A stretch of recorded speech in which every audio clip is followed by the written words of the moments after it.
On my last episode, Strength Unfucked, I revealed strength as one of the most enduring human virtues. I also tore down the common confusion surrounding its definition and exposed the practical limits of sport-specific training for the general public. Since then, my inbox has been flooded with a version of the same question. That's great, but what do I actually do in the gym if I'm not supposed to just squat for eternity? This question is interesting because it ignores the entire premise that strength is an individual pursuit and desperately searches for a universal, absolute answer. It assumes the how is an exercise or a rep scheme. The answer isn't a program. The answer lies in a fundamental biological laws that dictate every single strength adaptation you will ever have. When I talk about strength, I don't distinguish between its physical, mental, or emotional forms. Strength is a universal attribute.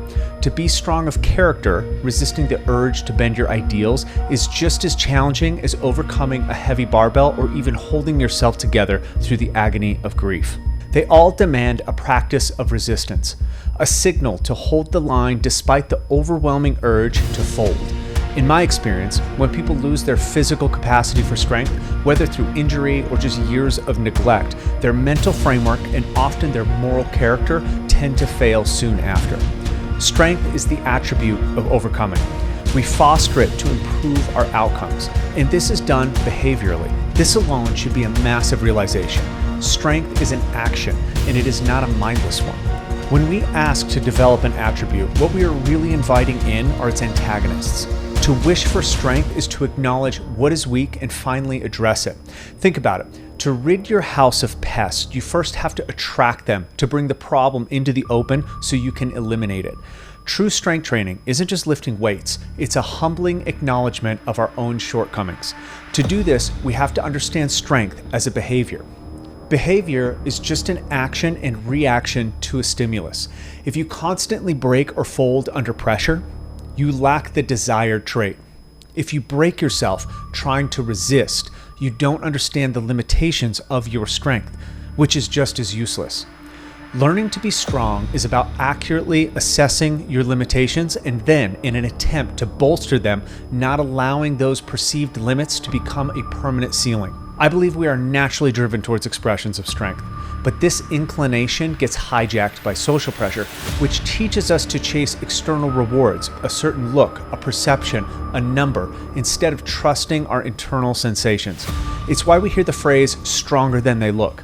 It's a phrase that perfectly captures our deep societal confusion about what it means to be strong. Today, we are going to tear down the two concepts holding most of you back from developing real applicable strength: the Law of Specificity and the Law of Accommodation. We'll uncover the 4 ways you can actually affect tissue, and why most people are just guessing when they choose an exercise instead of pinpointing the exact tissue that needs work. We'll explore how strength training acts as an energetic in the body and on the personality, how you can use it to foster a deep sense of self, as a tool for reflection, and as a weapon to accomplish what you set out to do. And finally, we'll get practical. We'll break down what a real strength session looks like when the goal is to target specific limitations, and how you can integrate this into what you're already doing. Buckle up.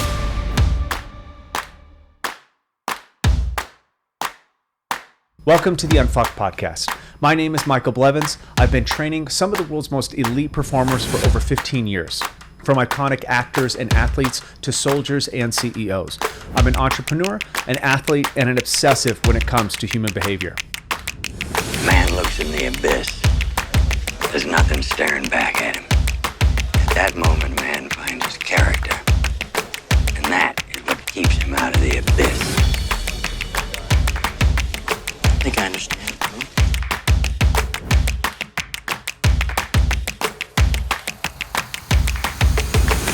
Let's kick this off with a truth that will hurt some feelings. If you get hurt, you are weak. That isn't personal. It's not a comment on your value. It is a simple description of your tissue's resilience or an honest acknowledgement of your vulnerabilities. Yes, some forces are impossible to predict or prepare for. Injury at some point is inevitable, but strength development should protect you from what you are exposed to regularly. Training reveals where you are vulnerable. Stated another way, not training your weaknesses is not strength training. The entire point is to improve the tissues, to increase their capacity to resist or express maximal forces. It doesn't matter if that tissue is in your bicep or in your brain, they are inseparable. Strength training is specific. The range of motion, the orientation of the joint, the rate of force, even the order of the phases, they each produce their own distinct adaptation. Most people completely ignore this, even people who have read the best literature on the subject. I know because I made this mistake for years, jumping straight to the reps and sets, ignoring the warnings about just lifting heavy. But understanding these biological laws explains why so many common training models produce such mediocre and often damaging results. This principle states that all training adaptations are directly and uniquely tied to the specific demands imposed during training. In plain English, you get good at exactly what you do. Nothing more, nothing less. Adaptations are not general. To achieve a general holistic fitness, you must train a wide variety of specific adaptations concurrently.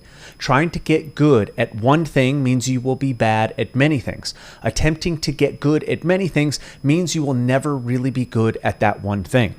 This means no single lift is king. Compound lifts like the squat, bench, and deadlift are commonly sold as general strength builders. This is only true for the completely untrained. For anyone else, these movements are sports in their own right. They require specific application to create specific adaptations. This doesn't mean they're useless, but when they make up the majority or all of your training, the majority of your adaptations will be for their exact execution and very little else. The crossover to other activities is not what you've been led to believe. Culturally, this is controversial, but according to biology, strength training must be hyper-specific to the weakness of the individual.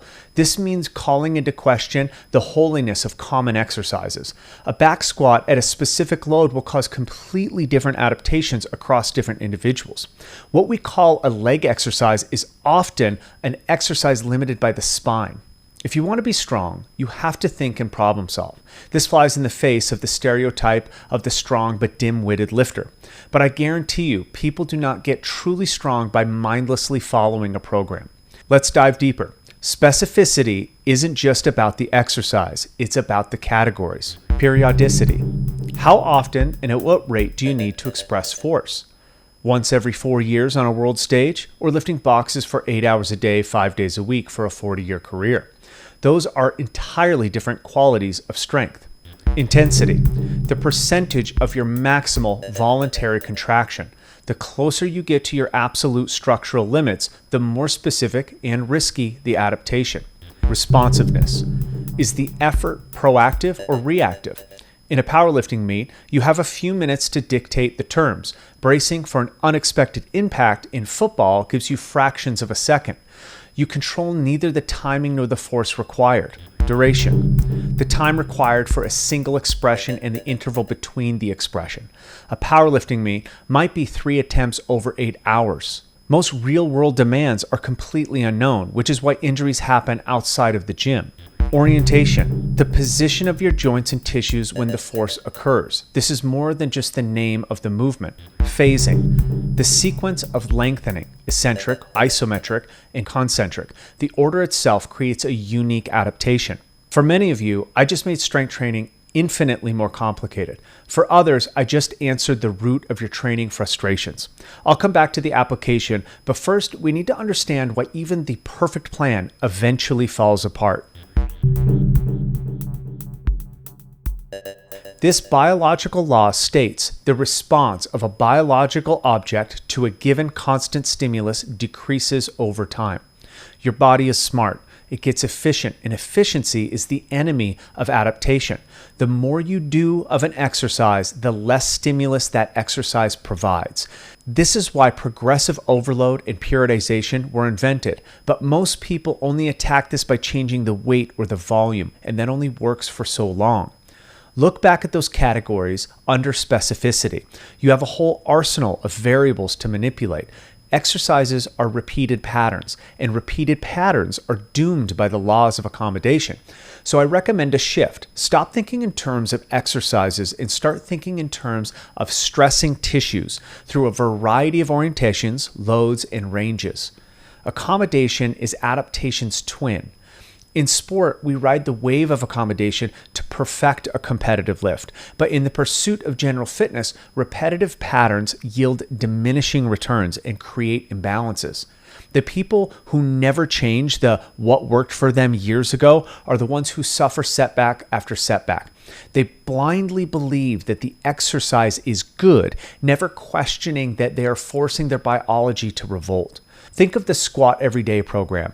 We all saw how that ended for most people. And it's not just about barbells. Endurance athletes face the same thing, just on a longer timeline. They train their aerobic system, but eventually the musculoskeletal system accommodates to that one repetitive pattern. The result? Overuse injuries. The biology simply wasn't trained for anything else. For those of you training for longevity, understanding this is vital.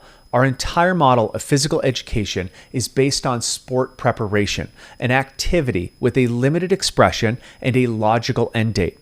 But you don't have a logical end date. Using sport to get healthy is like using credit card debt to get rich. Accommodation, in this analogy, is the loan shark. The more you rely on that one pattern, the higher the interest rate gets. It's no wonder so many accomplished athletes are found physically bankrupt later in life. To fight accommodation, you need qualitative changes, not just quantitative ones. Move from bilateral to unilateral, and the sagittal plane to the frontal or transverse plane. Introduce new exercises. Add completely new and novel movements to your routine.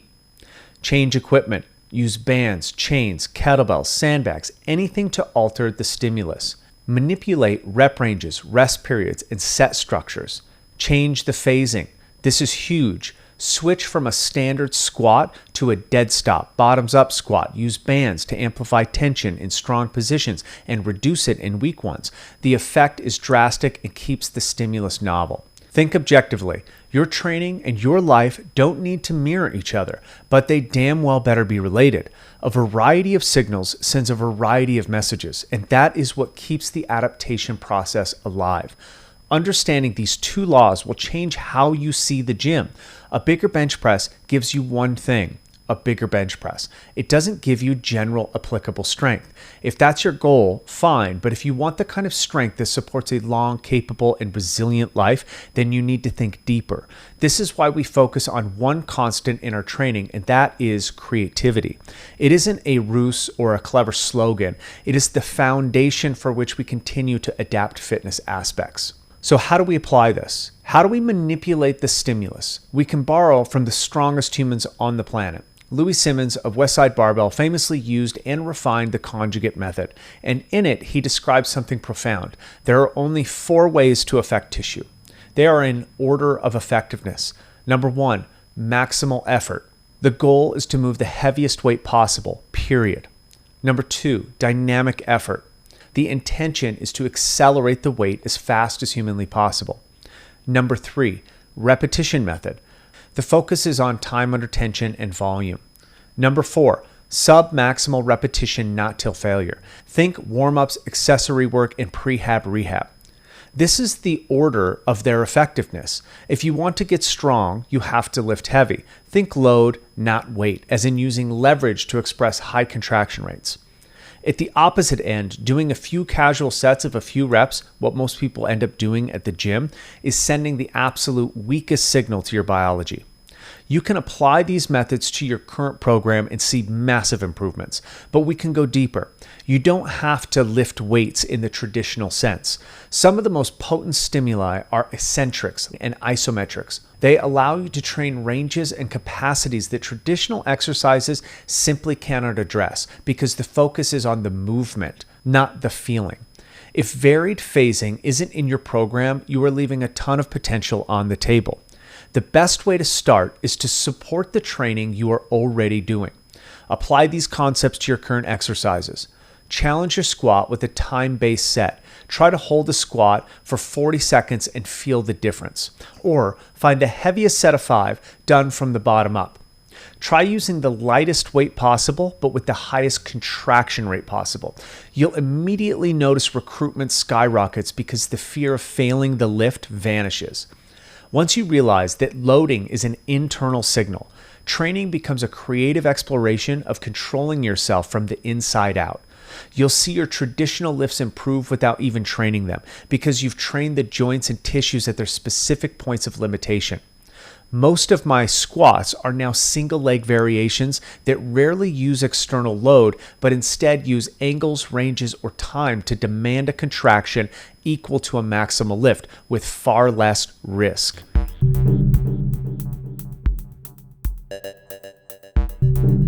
Here's a question you should be asking. How does my strength training actually cross over into my daily life? How does it inform my behavior? When I talk about strength as an energetic, I'm referring to how it shapes our actions or how the lack of it collapses our identity. When the average person chases strength, they're usually looking for external markers of value. A select few pursue it as an identity through sport, and this is who we usually get our instruction from. But there's a danger here. Maximal strength expression drastically increases your sensitivity. This is a full system adaptation. Nervous, muscular, skeletal, hormonal, and yes, even emotional. This only becomes a problem when the energetic of the maximal expression isn't balanced with the requisite confidence to perform it. That confidence isn't just believing in yourself. It's the mountain of data built from the endless repetition and submaximal work. It's why we say the foundation for true strength is strength endurance and hypertrophy. The two balance each other. If strength is only ever expressed maximally, your nervous system's ability to demand force will outpace the supportive tissue's ability to tolerate it. You will get injured. This leads to a loss of confidence, which means maximal strength can no longer be expressed. Worse, your nervous system is now primed to be hypersensitive. If your entire identity is layered on top of that strength, that sensitivity has nowhere to go but sideways, into an emotional crisis. It's rarely somebody's goal to have a maximal emotional outburst, but it does happen, right on the precipice of an identity crisis. The real balance of training is ensuring that what you are doing is actually making you better. The exercises you choose transfer to real behavioral correlates in your lived experience.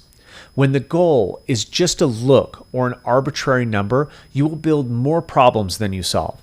Strength isn't something you achieve, it's something you sustain. Think of it like hunger. You can never eat so much in one day that you'll never have to eat food again. There will never be a day you are strong enough. It's a factor you will address for the rest of your life. The illusion is that getting good at exercises is the same as getting strong. It's not. If you fail to address what is weak, if you aren't actively creating ways to foster your limitations, you will remain weak. It's difficult to give effective universal training advice for one simple reason. Our deficiencies are uniquely our own. A generic plan often fails because it doesn't address your specific limitations. It doesn't know what you need. So today I'm going to use my own lower body strength day as an example to walk you through a practical, more effective methodology. We're going to move beyond just doing exercises and learn how to assess our own limitations and then choose the right tools to fix them. First, let's talk about the lower body. Most people hear that and they immediately think of leg muscles, but the hip joint is often the true limiting factor. And I want you to remember this crucial concept. A squat doesn't build a healthy hip, it requires one. If you only train the squat, you might just be strengthening your own bad habits or poor movement patterns. So we need to first assess how the hip joint operates by itself. Our assessment tool for this is the hip controlled articular rotation, or a hip CAR. Here's how you perform it. You're going to do 5 to 15 slow reps, controlled reps on each side. The key here is control, not speed. This is not a warm-up, it's a diagnostic test. As you're doing it, you're looking for where you lack control. Now, you should avoid clunks and pinches and anything that feels kind of nervy and anything that is like acutely painful. But really what you're looking for is where you lose tension. This gives you a precise map of your hip's limitation. And if you pay attention to the orientation and you kind of understand the underlying physiology, you'll really be able to hone in your movements and training to directly affect where your hip is weak. I'd suggest using a mirror to make sure the movement is truly coming from your hip and not from your spine, trying to compensate. Now, for me and for many other people, the biggest limitation is in hip internal rotation. That lack of control forces my body into bad habits during a squat, which eventually shows up as maybe back pain. So now that I've identified my primary limitation, I can address it directly. Once you know the problem, you can pick a specific stimulus to address it. Here are a few examples of how I target my limitations. First, let's use method 1, the max effort isometric. To improve my limited internal rotation, I use a protocol called Pails and Rails. That stands for progressive and regressive angular isometric loading.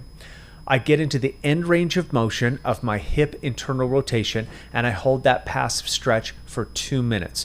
The reason I might do this is because the 2-minute stretch has been shown through a ton of research to relax the muscle belly so that you can get access to the connective tissue, which usually lies at the end of the range of motion. Then, for between 10 to 15 seconds, I ramp up into a maximum effort contraction, trying to push my leg deeper into the stretch. That's the pail where you're progressing it. Then I instantly switch gears and try to pull my leg out of the stretch with maximal effort. That's the rail. I'll be honest, this process feels very strange at first. Where you lack strength, you lack sensitivity. That difficulty is the training. You are teaching your nervous system to control a range of motion it couldn't access before. Next, method 2, dynamic effort. I also have trouble controlling the turnaround at the bottom of a squat. To fix this, I work on deceleration forces using the dynamic method. I'll anchor a resistance band and perform a hip flexion kick. The goal is simple. Kick into the band as fast and as hard as you can, then slam on the brakes, stopping your leg as close to your maximum hip flexion as you possibly can in control. This is a very demanding exercise. I would recommend respecting it with proper rest. And finally, method 3, repetitions till failure. I might want to build endurance in another part of the hip, like external rotation. Here, I can use repetitions to failure, but failure here doesn't just mean your muscles give out. It means the point at which you can no longer perform a clean, controlled rep. The moment your technique breaks down, the set is over. And we use the term technique kind of loosely because all of these orientations and movement patterns are made up. So really by technique, what I mean is the movement pattern that is giving you the sensations and feedback that you're looking for in the part of the structure that you're working. So after this targeted joint work is done, after my hips are prepped and my limitations have been addressed, that is when I move on to my main muscular development work, like squat variations or single leg exercises. This is also where I place my most exhausting exercises like heavy eccentrics, because I know I won't be much use after them. This style of training, it doesn't look sexy on Instagram. A video of a max effort isometric won't get you any likes. It will confuse people who think training is just about lifting a certain weight. But here's the difference. Addressing your specific limitations is the lowest hanging fruit in your training. It takes the least amount of stress to create the biggest return on your effort. These efforts are measured by how you feel and move, not by a number you can compare with others. So I want you to put your ego aside and ask yourself this: does your training make you feel better because of the actual progress you're making? Or does it make you feel better because of the praise you get for how hard it looks?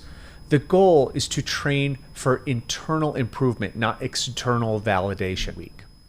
That's episode 2 of Strength Unfucked. If this was useful, comment, share, and like. Until next time.